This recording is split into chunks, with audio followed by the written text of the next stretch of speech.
Hi friends, recipes കിച്ചണിലേക്ക് എല്ലാവർക്കും സ്വാഗതം. ഞാനിന്ന് വന്നിട്ടുള്ളത് മുട്ടയും അതുപോലെ തന്നെ നേന്ത്രപ്പഴമൊക്കെ ഉണ്ടെന്നുണ്ടെങ്കിൽ വളരെ സിമ്പിളായിട്ട് തയ്യാറാക്കി എടുക്കാൻ പറ്റുന്ന നല്ല ടേസ്റ്റി ആയിട്ടുള്ളൊരു സ്നാക്സിൻ്റെ റെസിപ്പി ആയിട്ടാണ്. ഇതിൽ നമ്മൾ ഓയിലൊന്നും യൂസ് ചെയ്യുന്നില്ല കേട്ടോ. നമ്മൾ സ്റ്റീമർ വെച്ചിട്ട് സ്റ്റീം ചെയ്തെടുക്കുകയാണ് ചെയ്യുന്നത്. അതുകൊണ്ട് തന്നെ എല്ലാവർക്കും കഴിക്കാൻ പറ്റുന്ന നല്ല ടേസ്റ്റി ആയിട്ടുള്ളൊരു വെറൈറ്റി ആയിട്ടുള്ളൊരു സ്നാക്സിൻ്റെ റെസിപ്പിയാണ്. അപ്പോൾ എന്തായാലും എല്ലാവരും തയ്യാറാക്കി നോക്കണേ. തയ്യാറാക്കി നോക്കിയ ശേഷം ഫീഡ്ബാക്ക് അറിയിക്കാൻ മറക്കരുത്. അതുപോലെ വീഡിയോ കണ്ടുകൊണ്ടിരിക്കുമ്പോൾ നിങ്ങൾക്ക് ഇഷ്ടമാണെന്നുണ്ടെങ്കിൽ ആ ലൈക്ക് ബട്ടൺ ഒന്ന് ക്ലിക്ക് ചെയ്യാൻ മറക്കരുത്.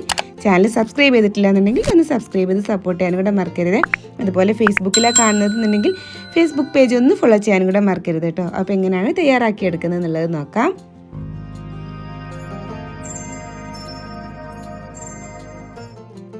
നമുക്ക് തയ്യാറാക്കി എടുക്കാൻ വേണ്ടിയിട്ട് ഞാനിതിലേക്ക് ഒരു 3 നേന്ത്രപ്പഴമായിട്ട് എടുത്തിട്ടുള്ളത്. ഒരു മീഡിയം സൈസിലുള്ള 3 നേന്ത്രപ്പഴമാണ് എടുത്തിട്ടുള്ളത്. അത്യാവശ്യം നല്ല വലിപ്പമുള്ള ടൈപ്പാണെന്നുണ്ടെങ്കിൽ 2 എടുത്താൽ മതിയാവും കേട്ടോ. അപ്പോൾ ഈ ഒരു അളവിലുള്ള 3 എടുത്തിട്ടുണ്ട്. ഫസ്റ്റ് നമുക്കിതൊന്ന് സ്റ്റീം ചെയ്തെടുക്കാനുണ്ട്. അപ്പോൾ അതിനായിട്ട് ഞാനിവിടെ സ്റ്റീമറിൽ വെള്ളം ഒഴിച്ചിട്ടൊന്ന് തിളക്കാനായിട്ട് വെച്ചിട്ടുണ്ടായിരുന്നു. അതിലേക്ക് നമുക്ക് ഇതൊന്ന് കട്ട് ചെയ്തിട്ട് വെച്ച് കൊടുക്കാം കേട്ടോ.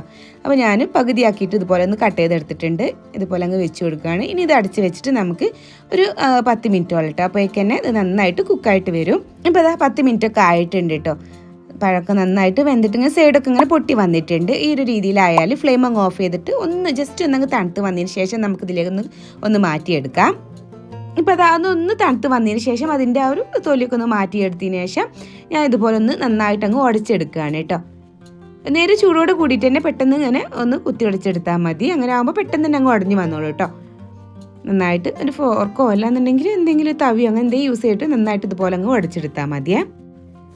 ഇപ്പോൾ അതെല്ലാം കൂടി ഉടച്ചിട്ട് ഇതുപോലെ ആക്കി എടുത്തിട്ടുണ്ട് കേട്ടോ. ഒട്ടും ഇങ്ങനെ കട്ടകളൊന്നും ഇല്ലാത്ത രീതി നന്നായിട്ട് ഇതുപോലെ തന്നെ അങ്ങ് ഉടച്ചെടുക്കണേ. ഈ രീതിയിൽ വേണം ഉടച്ചെടുക്കാൻ. ഇനി അടുത്തതായിട്ട് നമ്മളിതിലേക്ക് ആഡ് ചെയ്ത് കൊടുക്കുന്നത് ഞാനിവിടെ 250 ml കപ്പിന് 1/2 കപ്പോളം അരിപ്പൊടിയാണ് കേട്ടോ. നമ്മൾ ഇടിയപ്പം പത്തിരിയൊക്കെ ഉണ്ടാക്കിയെടുക്കാൻ വേണ്ടിയിട്ട് എടുക്കുന്ന വറുത്ത അരിപ്പൊടിയാണ് എടുത്തിട്ടുള്ളത്. അത് 250 ml കപ്പിന് 1/2 കപ്പേ എടുത്തിട്ടുള്ളൂ. അതങ്ങ് ഇട്ട് കൊടുക്കുന്നുണ്ട്.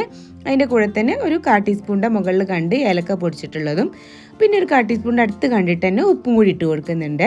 പിന്നെ 1 ടീസ്പൂൺ നിറച്ചിട്ട് തന്നെ നെയ്യും കൂടി ആഡ് ചെയ്ത് കൊടുക്കുന്നുണ്ട് കേട്ടോ. ആ ഒരു ഫ്ലേവറും കൂടി ഉണ്ടാകുമ്പോൾ ഒരു പ്രത്യേക ടേസ്റ്റ് ഉണ്ടാവും. ഇനി നമ്മളിത് കൈ വെച്ചിട്ട് നന്നായിട്ടൊന്നങ്ങ് കുഴച്ചെടുക്കണം കേട്ടോ. നന്നായിട്ടങ്ങ് കുഴച്ചെടുക്കുക അതെല്ലാം കൂടെ. അപ്പോൾ അത് കുഴച്ചെടുക്കുമ്പോൾ ഒന്ന് ഡ്രൈ ആയിട്ട് വരികയെന്നുണ്ടെങ്കിൽ നമ്മളിതിലേക്ക് ആഡ് ചെയ്ത് കൊടുക്കുന്നത് കുറച്ച് പാലാണ് കേട്ടോ. അപ്പോൾ റൂം ടെമ്പറേച്ചറിലുള്ള പാലാണ് എടുത്തിട്ടുള്ളത്. അത് ഞാനൊരു 3 ടേബിൾ സ്പൂണോളം എടുത്തിട്ടുണ്ട് കേട്ടോ. അത് ഞാൻ ഇതുപോലെ കുറേശ്ശെ ഒഴിച്ച് അങ്ങനെ കുഴച്ചെടുക്കുകയാണ് ചെയ്യുന്നത്. ഒന്നിച്ചിട്ട് അങ്ങ് ഒഴിച്ച് കൊടുക്കരുത്. ഇതുപോലെ കുറേശ്ശെ ഒഴിച്ച് അങ്ങനെ കുഴച്ചെടുത്താൽ മതി. നല്ല സോഫ്റ്റ് ആക്കിയിട്ടുള്ളൊരു ഡോ പോലെ ആക്കിയെടുത്താൽ മതിയേ. അപ്പോൾ ഞാൻ ഇതിലേക്കൊരു ടോട്ടലായിട്ട് 4 ടേബിൾ സ്പൂണോളം എടുത്തിട്ടുണ്ടായിരുന്നു പാല്. 3 ടേബിൾ സ്പൂണോളം തികയാൻ വന്നപ്പോൾ 1 ടേബിൾ സ്പൂണോളം കൂടി എടുത്ത് കേട്ടോ. അപ്പോൾ അതുപോലെ നല്ല സോഫ്റ്റ് ആയിട്ടുള്ള ഡോ ആക്കി എടുത്തിട്ടുണ്ട്. ഇതുപോലെ വേണം നമ്മൾ ആക്കിയെടുക്കാൻ.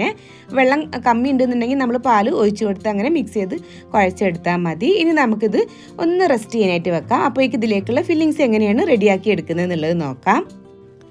ഫില്ലിങ്സ് റെഡിയാക്കി എടുക്കാൻ വേണ്ടിയിട്ട് സ്റ്റൗവിൽ ഒരു പാൻ വെച്ച് ചൂടാക്കി എടുത്തിട്ടുണ്ട്. അതിലേക്ക് 1 ടേബിൾ സ്പൂണോളം നെയ്യ് അങ്ങ് ഇട്ട് കൊടുക്കാം. ഇനി ഇതൊന്ന് മെൽറ്റായിട്ട് വരട്ടെ.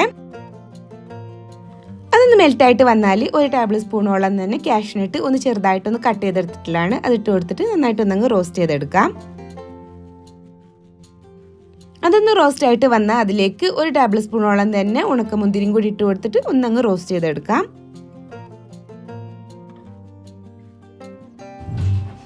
അതൊന്നങ്ങ് റോസ്റ്റ് ആയിട്ട് വന്നാൽ അതിലേക്ക് നമുക്ക് ഒരു 1/2 കപ്പോളം തേങ്ങ ഒന്ന് ചെരുവി എടുത്തിട്ടില്ല കേട്ടോ. അതങ്ങ് ഇട്ട് കൊടുക്കുന്നുണ്ട്.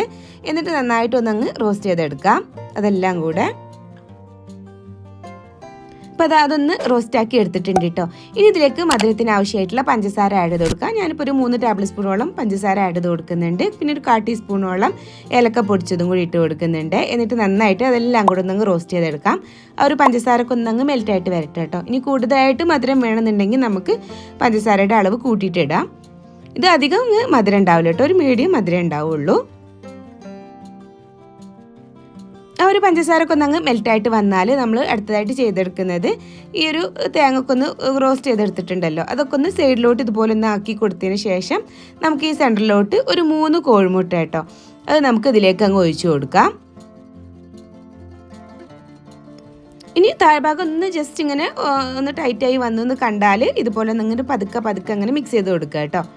ഇതുപോലെ നന്നായിട്ടൊന്നങ്ങ് മിക്സ് ചെയ്ത് കൊടുക്കാം. ഇതുപോലെ പതുക്കെ അങ്ങനെ മിക്സ് ചെയ്ത് കൊടുത്താൽ മതിയേ. ഇനി ഒന്നിച്ച് അതെല്ലാം കൂടെ ഒന്നങ്ങ് മിക്സ് ചെയ്തെടുത്താൽ മതി കേട്ടോ. ഫസ്റ്റ് ടൈമിൽ ഇതിങ്ങനെ ലൂസായിട്ട് തന്നെ ഉണ്ടാവും, പക്ഷേ അത് ചൂടാവുന്നതോട് കൂടിയിട്ട് അതെല്ലാം കൂടെ അങ്ങനെ ടൈറ്റായിട്ട് സെപ്പറേറ്റ് തന്നെ വരും കേട്ടോ.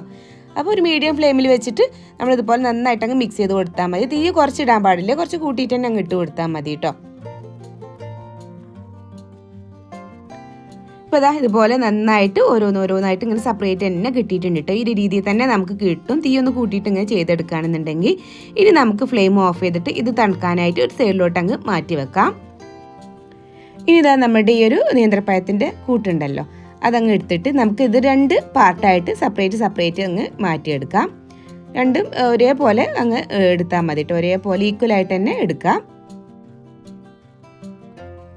അപ്പോൾ അതാ ഞാൻ 2 ഇതുപോലെ ഈക്വലായിട്ട് അങ്ങ് മാറ്റി വെച്ചിട്ടുണ്ട്. ഇനി അടുത്തതായിട്ട് നമ്മളിത് സെറ്റ് ചെയ്തെടുക്കുന്നത് ഇതുപോലെ ഒരു തട്ടിൽ വെച്ചിട്ടാട്ടോ. ഇതുപോലെ ഒരു സ്റ്റീൽ തട്ട്, നമ്മൾ സ്റ്റീമറിൽ വെക്കാൻ പറ്റുന്ന ഒരു സ്റ്റീൽ തട്ട് ഉണ്ടെങ്കിൽ അത് എടുത്താൽ മതി. അത് നമുക്കൊരു സൈഡിലോട്ട് അങ്ങ് മാറ്റി വെക്കാം. പിന്നെ നമുക്ക് വേണ്ടത് ഇതിലേക്ക് വാഴയുടെ ഇലയാണ് കേട്ടോ. അപ്പോൾ അങ്ങനെ ആകുമ്പോൾ നമുക്ക് ഇതിലിങ്ങനെ പരത്തി എടുത്താൽ മതി. ഇതിൻ്റെ ഉള്ളിൽ വെച്ചിട്ട് ഇങ്ങനെ വെക്കാൻ പറ്റുന്ന രീതിയിൽ നമ്മൾ ഇതുപോലെ ഒന്ന് കട്ട് ചെയ്തെടുത്താൽ മതിയേ. ഇനി നമ്മൾ അടുത്തതായിട്ട് ചെയ്തെടുക്കുന്നത് ഒരു നമ്മൾ മാറ്റി വെച്ചിട്ടുള്ള 2 പോർഷൻ ഉണ്ടല്ലോ, അതിൻ്റെ സെൻറ്ററിലോട്ട് അങ്ങ് വെച്ച് കൊടുത്തിട്ട് കൈ വെച്ചിട്ട് പരത്തിയെടുക്കാൻ പറ്റുന്നുണ്ടെങ്കിൽ അങ്ങനെ ചെയ്തെടുക്കാം. ഇപ്പോൾ അതല്ലാന്നുണ്ടെങ്കിൽ നമ്മൾ ചപ്പാത്തിയൊക്കെ പരത്തിയെടുക്കുന്ന ആ ഒരു കോലുണ്ടല്ലോ, അത് വെച്ചിട്ട് ഇതുപോലെ നിങ്ങൾ പരത്തിയെടുത്താൽ മതി കേട്ടോ. അങ്ങനെ ആകുമ്പോൾ എല്ലാ ഭാഗവും നമുക്ക് ഒരേ അളവിൽ തന്നെ കിട്ടും. ഇതുപോലെ അങ്ങ് പരത്തിയെടുക്കുക. അപ്പോൾ ഇതാ ഇതുപോലെ ഒന്ന് പരത്തി എടുത്തിട്ടുണ്ട്. സൈഡൊക്കെ അങ്ങനെ വിണ്ട് വരുന്നുണ്ടെന്നുണ്ടെങ്കിൽ അതൊക്കെ ഒന്ന് ക്ലിയർ ആക്കി എടുത്താൽ മതി കേട്ടോ. ഇനി ഇതിൻ്റെ സെൻറ്ററിലോട്ട് നമ്മൾ നേരത്തെ ഉണ്ടാക്കി വെച്ചിട്ടുള്ള ഫില്ലിങ്സ് ഉണ്ടല്ലോ, അതങ്ങ് വെച്ച് കൊടുക്കാം. സെൻറ്ററിലാക്കിയിട്ട് മാത്രം ഇതുപോലെ അങ്ങ് വെച്ച് കൊടുത്താൽ മതി കേട്ടോ. അപ്പോൾ അതാ ഇതുപോലെ വെച്ച് കൊടുത്തിട്ടുണ്ട്. സെൻറ്ററിൽ മാത്രം ഇങ്ങനെ സൈഡ് വിട്ടിട്ട് വേണം നമ്മൾ വെച്ച് കൊടുക്കാൻ കേട്ടോ. ഇത്രത്തോളം ഫില്ലിങ്സ് വേണ്ടാന്നുണ്ടെങ്കിൽ നമുക്ക് ഇതിൻ്റെ അളവൊക്കെ ഒന്ന് കുറച്ചിട്ടെടുക്കാം. പക്ഷെ നല്ല ഫില്ലിങ്സ് ഉണ്ടാകുമ്പോൾ നല്ല ടേസ്റ്റാണ് കഴിക്കാനൊന്നും കൂടെ. അപ്പോൾ ഇതുപോലെ ഒന്നങ്ങ് പ്രസ് ചെയ്ത് കൊടുത്താൽ മതി. എന്നിട്ട് നമ്മൾ നേരത്തെ വേറൊന്ന് പരത്തി വെച്ചിട്ടില്ലേ, അതിൻ്റെ മുകളിൽ ഇതുപോലെ തന്നെ അങ്ങ് വെച്ച് കൊടുക്കുക. എന്നിട്ട് നന്നായിട്ട് പ്രസ് ചെയ്ത് കൊടുക്കുക കേട്ടോ. സൈഡൊക്കെ നല്ല പോലെ പ്രസ് ചെയ്ത് കൊടുക്കുക. അത് പരസ്പരം ഒട്ടി നിൽക്കാനും വേണ്ടിയിട്ടാണ്. അങ്ങനെ വിണ്ടു പോരൊന്നുമില്ല. നമ്മൾ നന്നായിട്ട് ഒട്ടിച്ച് കൊടുക്കുകയെന്നുണ്ടെങ്കിൽ നല്ല കറക്റ്റായിട്ട് തന്നെ കിട്ടും കേട്ടോ. അതുപോലെ തന്നെ വെച്ച് കൊടുക്കുക. നന്നായിട്ട് പ്രസ് ചെയ്ത് കൊടുക്കുക അതുപോലെ.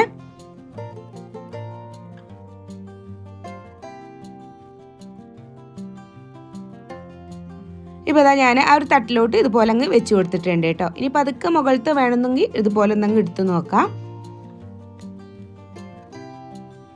അപ്പോൾ അതാ നല്ല കറക്റ്റായിട്ട് തന്നെ കിട്ടിയിട്ടുണ്ട്. സൈഡൊക്കെ നന്നായിട്ട് ഇങ്ങനെ ഒട്ടി വന്നിട്ടുണ്ട് കേട്ടോ. ഈ രീതി തന്നെ നമുക്ക് കിട്ടും. ഇനി നമ്മൾ ഇത് അടുത്തതായിട്ട് സ്റ്റീമറിലോട്ട് വെച്ച് കൊടുക്കാം. അപ്പോൾ അതിനായിട്ട് ഞാനിവിടെ സ്റ്റീമറിൽ വെള്ളം ഒഴിച്ചിട്ട് തിളക്കാനായിട്ട് വെച്ചിട്ടുണ്ടായിരുന്നു. ഇനി അതിൻ്റെ ഉള്ളിലോട്ട് നമുക്ക് ആ ഒരു തട്ടങ്ങ് വെച്ച് കൊടുക്കാം. ഒരു 15 മിനിറ്റ് കേട്ടോ. ഒരു 15 മിനിറ്റ് കൊണ്ട് തന്നെ ഇത് ഫുള്ളായിട്ട് സെറ്റായിട്ട് വരും. ഇനി അതിൻ്റെ മുകളിൽ ഇങ്ങനെ വെള്ളം നുറ്റാണ്ടിരിക്കാൻ വേണ്ടിയിട്ട് നമുക്ക് ആ ഒരു വാഴയുടെ ഇല വെച്ചിട്ട് തന്നെ ഇതുപോലെ അങ്ങ് കവർ ചെയ്ത് കൊടുക്കാം. ഇനി ഒരു 15 മിനിറ്റ് ഇതൊന്ന് ഇതുപോലെ അങ്ങ് അടച്ച് വെക്കുക. അപ്പോഴേക്ക് തന്നെ അത് നല്ലപോലെ കുക്കായിട്ട് വരിക. ഇപ്പോൾ ഇതാ 15 മിനിറ്റ് ഒക്കെ ആയിട്ടുണ്ട് കേട്ടോ. അപ്പോൾ നമ്മുടെ ഈ ഒരു സ്നാക്സ് കംപ്ലീറ്റ് ആയിട്ട് കുക്കായിട്ട് വന്നിട്ടുണ്ടാവും. 15 മിനിറ്റ് ഒക്കെ മതിയാവേ. ഇനി ഞാൻ ഫ്ലെയിം ഓഫ് ചെയ്തിട്ട് ഇത് കംപ്ലീറ്റ് ആയിട്ട് തണുത്ത് വന്നതിന് ശേഷം ഇതിൽ നിന്ന് മാറ്റിയിട്ട് എടുക്കാം. അപ്പോൾ അത് തണുത്ത് വന്നപ്പോൾ ഞാൻ തട്ടൊക്കെ ഒന്ന് മാറ്റി ഒരു പ്ലേറ്റിലോട്ട് മാറ്റി എടുത്തിട്ടുണ്ട്. നല്ല പോലെ സെറ്റായിട്ട് കിട്ടിയിട്ടുണ്ട്. നല്ല കറക്റ്റായിട്ട് തന്നെ കിട്ടിയിട്ടുണ്ട്. നല്ല ടേസ്റ്റാണ്. നമ്മൾ ആവിക്ക് വേവിച്ചെടുക്കുന്നതുകൊണ്ട് തന്നെ എല്ലാവർക്കും കഴിക്കാനും പറ്റും. ഓയിലൊന്നും യൂസ് ചെയ്തിട്ടില്ല. അപ്പോൾ എന്തായാലും എല്ലാവരും ഇതുപോലെ ഒന്ന് ട്രൈ ചെയ്ത് നോക്കാം കേട്ടോ. ട്രൈ ചെയ്ത് നോക്കി നിങ്ങൾക്ക് എല്ലാവർക്കും ഇഷ്ടമാവും. വളരെ സിമ്പിളായിട്ടുള്ളതും അതുപോലെ നല്ല ടേസ്റ്റി ആയിട്ടുള്ളൊരു സ്നാക്സാണ്.